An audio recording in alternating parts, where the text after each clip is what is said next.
The night of our 10th anniversary, my husband came into the bedroom holding the kerosene lamp in one hand and a folded quilt in the other, and I already knew what the quilt meant.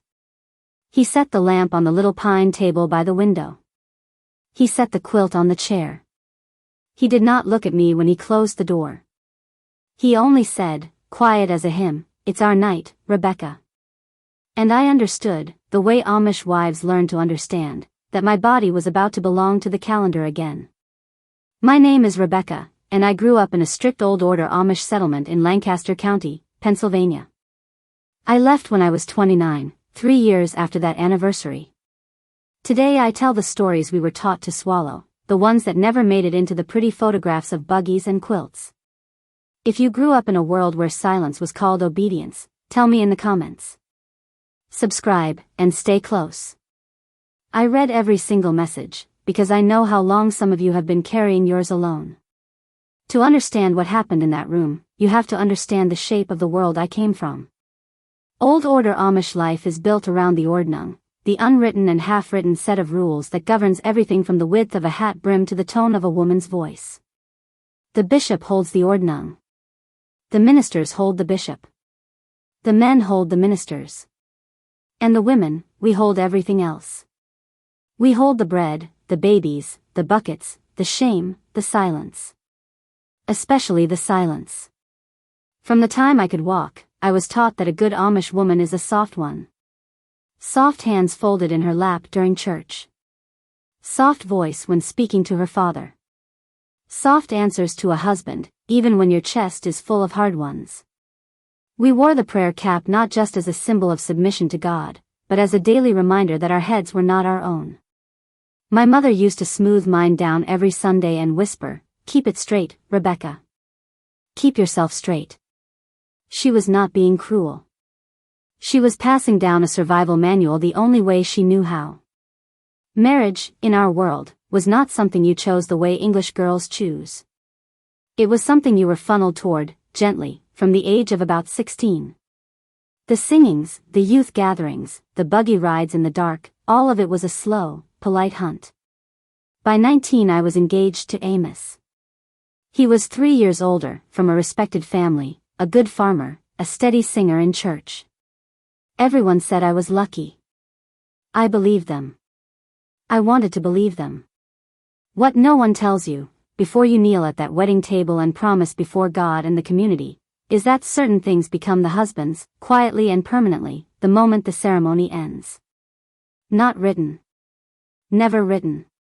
But taught, from mother to daughter, from aunt to niece, in half sentences over kitchen sinks. A wife does not refuse her husband. A wife does not embarrass her husband. A wife keeps peace in the bedroom, because peace in the bedroom keeps peace in the house. That was the sentence I heard the most. Peace in the bedroom keeps peace in the house. I did not understand, at 19, what that sentence was actually asking of me. I understood at 20. I understood better at 22.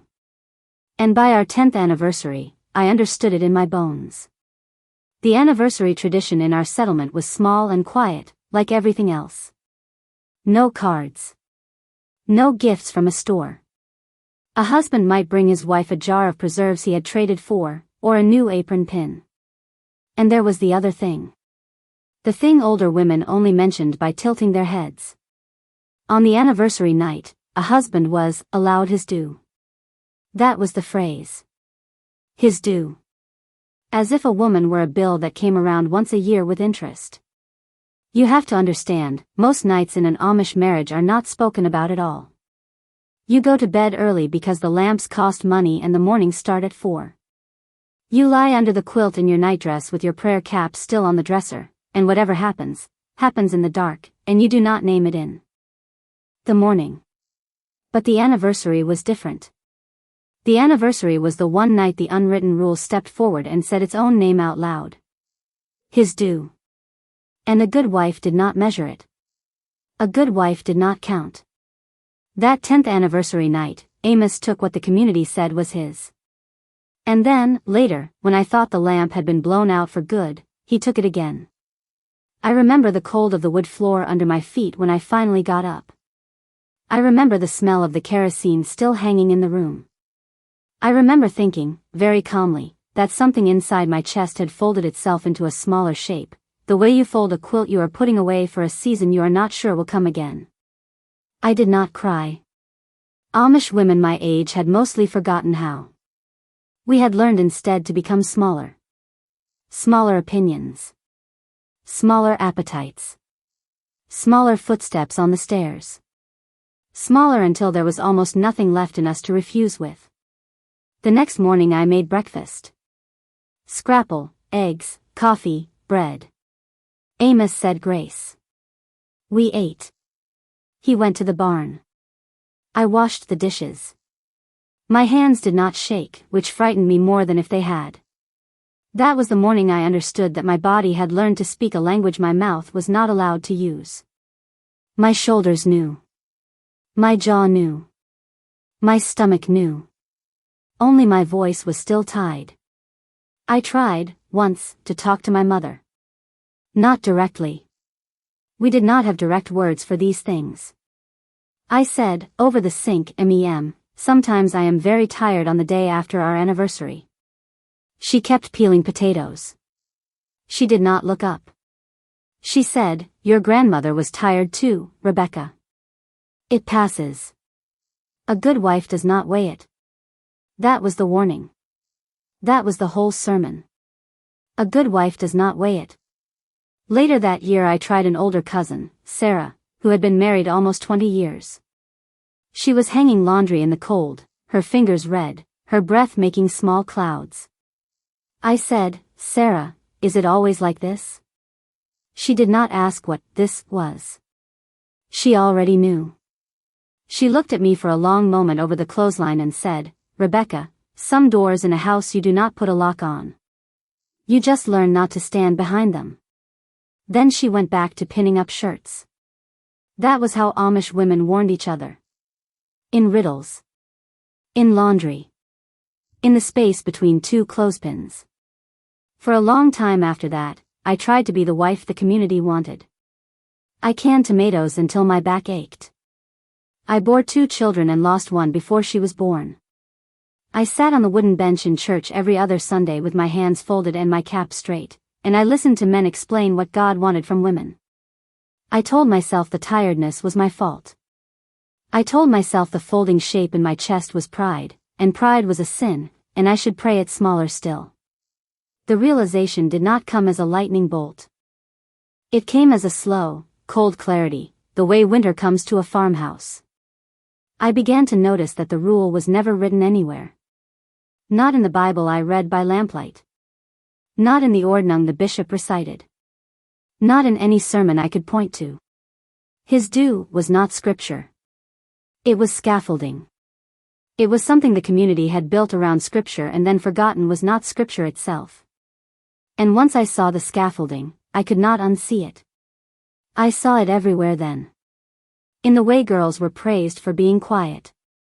In the way widows were pitied but not consulted. In the way a bishop could visit a home and speak only to the husband about matters that lived inside the wife's body. The cage was not the dress. The cage was not the buggy. The cage was the silence, and the silence had been passed down so lovingly, by women who thought they were handing us safety.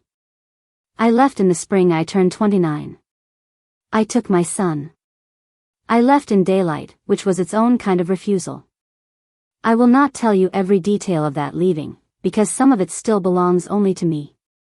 I will tell you that a kind English woman named Diane picked us up at the end of the lane, and that when I sat in her car and the door closed, I put my hand flat against the window and felt, for the first time in my adult life, a door that I had chosen to close.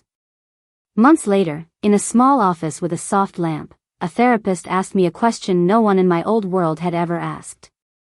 She said, Rebecca, on your anniversary night, did you feel that you could have said no? I sat with that question for a long time. I thought about the quilt on the chair. The kerosene lamp. The phrase, his due. I thought about my mother's potatoes and Sarah's clothespins. And I finally said, out loud, in a voice that surprised me by not shaking, I did not know no was a word I was allowed to own. She said, very gently, it was. It always was. If you are watching this from inside a plain community, or from inside any house where the walls have been taught to keep your voice small, I want you to hear me.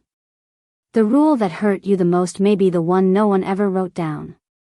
The tiredness you cannot explain is not your weakness. It is a language your body learned because your mouth was not allowed to. You are not proud for wanting to be a whole person. You are not selfish for counting the nights. I am not here to make villains of the people I left. My husband was a product of the same silence that shaped me. My mother was handed the same manual her mother was handed. The bishop preached what he had been preached. That is what a system is. It is a long line of good people passing down a small, sharp thing, and calling it love. But you do not have to keep carrying it.